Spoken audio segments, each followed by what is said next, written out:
I wanted to be able to give more to my church, both time and money. I have 2 babies, and I wanted to stay home with them.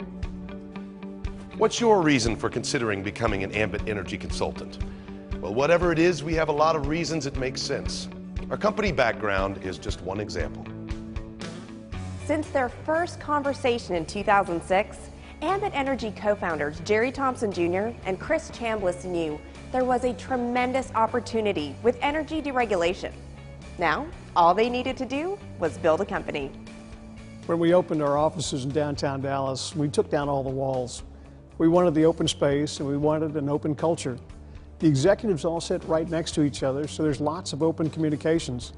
At the same time, we put in some very inexpensive $19 folding tables. They're not very attractive, but we decided not to invest in fancy offices and elegant furniture. We wanted to focus all our resources into systems and people. Jerry set an early and very ambitious goal for their new company: to be the finest and most respected retail energy provider in America. We knew that whenever a consultant approached someone about becoming an Ambit customer or consultant, they would be putting their reputations on the line, and they would be trusting that Ambit would deliver its promise, not just some of the time, but all of the time. And we wanted to be worthy of that trust. We wanted to make them proud. Both veterans of the 90s telecom boom, Ambit's co-founders have years of high-growth management experience. As Chief Executive Officer, Jerry's background in finance and operations has provided the company with steady leadership. His co-founder and Ambit's Chief Marketing Officer, Chris Chambliss, leads the company's efforts to establish a nationally recognized retail brand in the energy industry, utilizing the power of person-to-person marketing.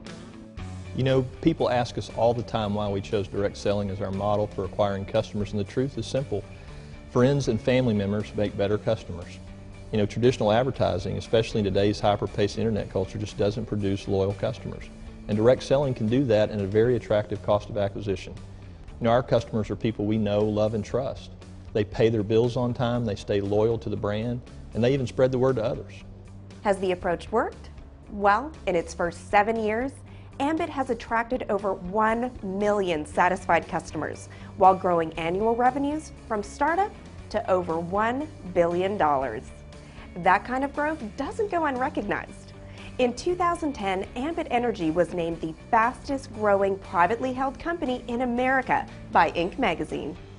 Ambit has also earned its place in the direct selling industry, listed by the Direct Selling News Global 100 as one of the largest direct selling companies in the world and the largest direct selling energy provider.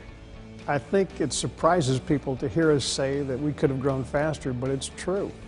We purposely controlled Ambit's growth to ensure that we're always building on a solid foundation of systems and people that will enable us to be a great company years into the future and not just a flash in the pan. One of the first decisions Chris and I made in the very beginning was to never sacrifice integrity for growth. As proud as we are of Ambit's success, we want to make certain we continue to do it the right way. It is this dedication to building a company the right way, along with their past experience with fast-paced, high-growth businesses that continue to fuel Ambit to this day. You know, business built with gimmicks, hype, or exaggeration is just not sustainable. It's just a weak foundation that ultimately is going to collapse. I think the only way to build a solid foundation is to work hard, do the right thing, and hold everybody, especially yourself, to a high standard. It's harder, it's slower, but in the long run, I think it's always worth it.